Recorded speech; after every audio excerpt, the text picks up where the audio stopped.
some rationale as to what they were about. They brought their kids, said they didn't have food enough to feed them through the winter. They want to give them to you, Jed.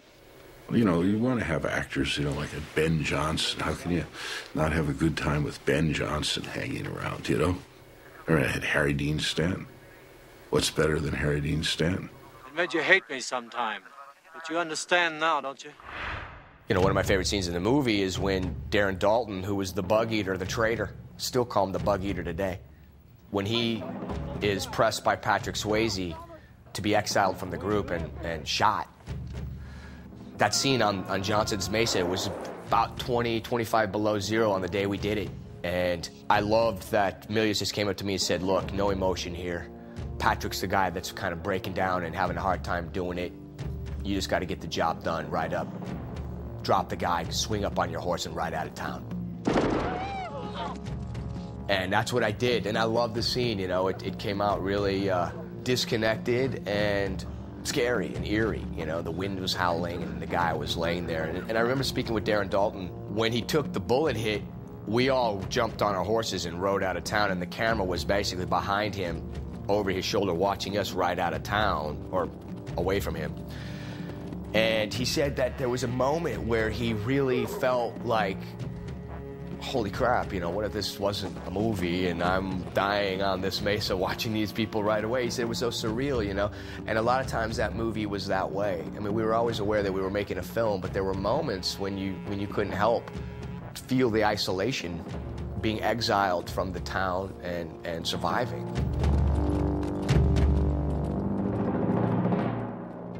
There was one line I had when I single-handedly attacked the tank.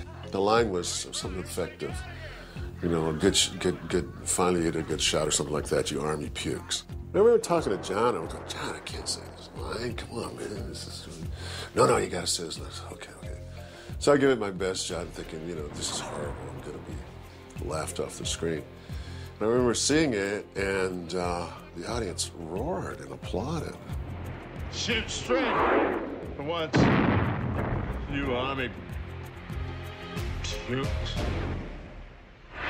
There's one scene that I thought I nailed. Up to that point, you know, I'd only done 10 scenes professionally, but that was my best one. And I come back to the camp after witnessing the assassination of some of the parents, you know, and I got to tell everybody whose parents are dead, and it was this great, you know, emotional scene. And then I go to the movie, and I'm waiting for my big moment, and it goes from me dropping the binoculars to Swayze giving the line at the end of the scene, or somebody, right? And I said to my dad, I said, geez, man, I thought I was great in that, and then it's gone. And he said, well, traditionally, you don't need to tell the audience about something they've already seen.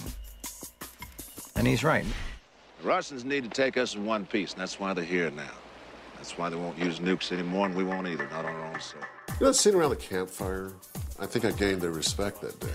Because they had been the Wolverines, you know, they were everything. And then here's this person coming in, and that actually kind of worked for the movie, because that's how it happened. You know, I came in when I came in. So it was sort of like part of them, but not part of them. But that day, this character earned the Wolverines' respect. So that was special to me. Well, who is on our side? 600 million screaming Chinamen. Well, last I heard there were 1 billion screaming Chinamen. There were. Milius surrounded us with great performers. I mean, Bill Smith. Yeah, he was great because he's a Russian linguist. He used to work for the CIA as a linguist and stuff, and so he loved doing this scene in Russian. We бьемся за солдатами. Маленькие, очень дикие звери. He was terrifying. He was terrifying. And I don't know if he was in character the whole time, but you couldn't talk to him on the set. You couldn't, you just kept your distance. But it worked in the movie. Look how brilliant he is in the film. I mean, he's really an imposing force, you know.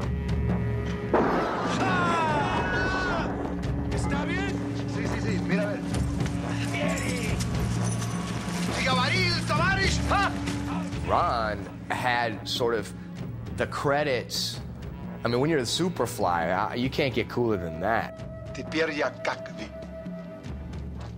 милиционер. He was very good as the Cuban. And I like the idea that both those characters have a certain sympathy. They're not just kind of robots, you know, they're just robotic villains or something, standard villains. They both have sympathy for the insurgents, you know, because they were once insurgents themselves, you know. Doesn't mean that they won't hunt them down and kill them. Ron O'Neal, of course, he's going to let him go because he's Latin. He's not Slavic. He's not as hard and cruel as Bill Smith.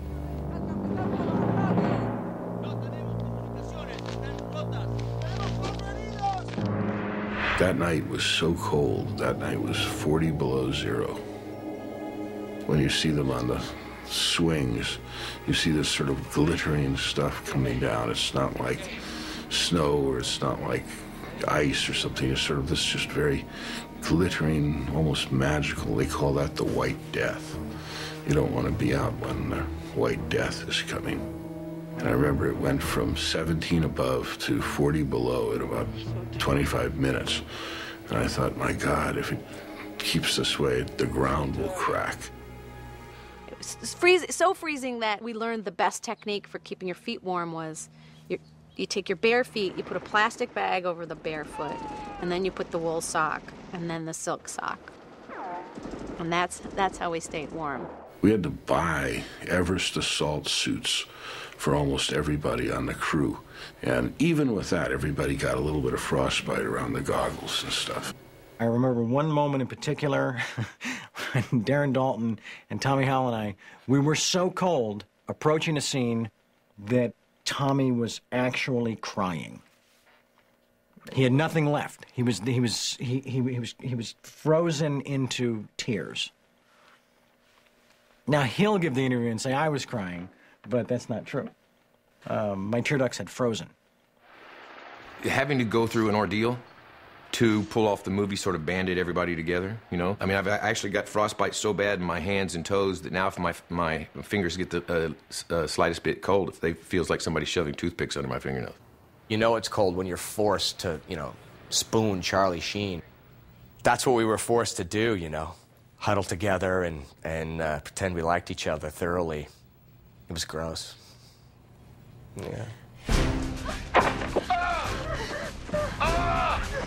You know, it's a pretty, particularly at that time, pretty outrageous concept.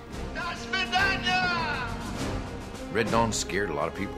We take our freedom for granted, and we think, oh, it can't happen to us. Red Dawn kind of just stirred the worldwide pot a little bit, and got people thinking and got people scared. The movie is very operatic, you know. Avenge me! You know, that whole thing. It's very, you know, big.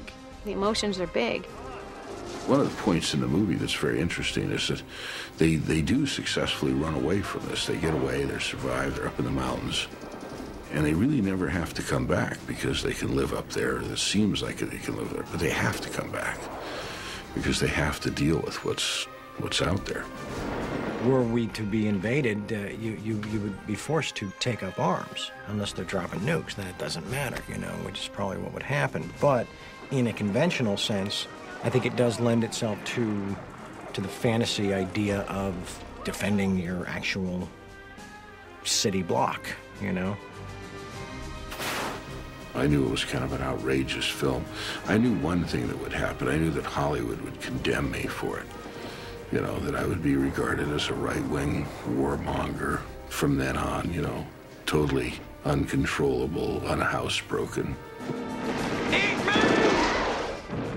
It's pleasing to me to have been involved in something that clearly has weathered time and has its own cult following and all those kind of things.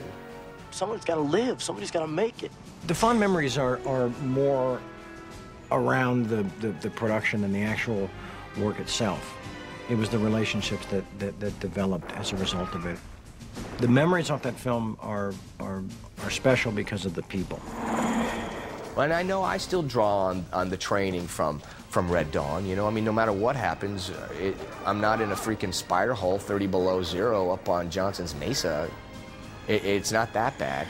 And a lot of times I pull from some of those experiences, and I know the rest of the guys do as well.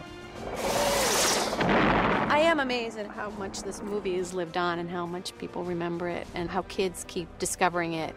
I think because it's empowering to kids. And the truth is kids always do fight wars, you know, which is sad and true. The fear factor has had to be real. These young people driven to accomplish and do things that they, you know, never would have imagined. It was a fantasy. I enjoyed every second of it. Let's go. I think the movie, you know, touches people's desires to live free. I think everybody wants to run around in the wilderness and protect their beliefs and their country. I think there's some, you know, streak of that. I mean, whether it's patriotism or whether it's just being hard to deal with.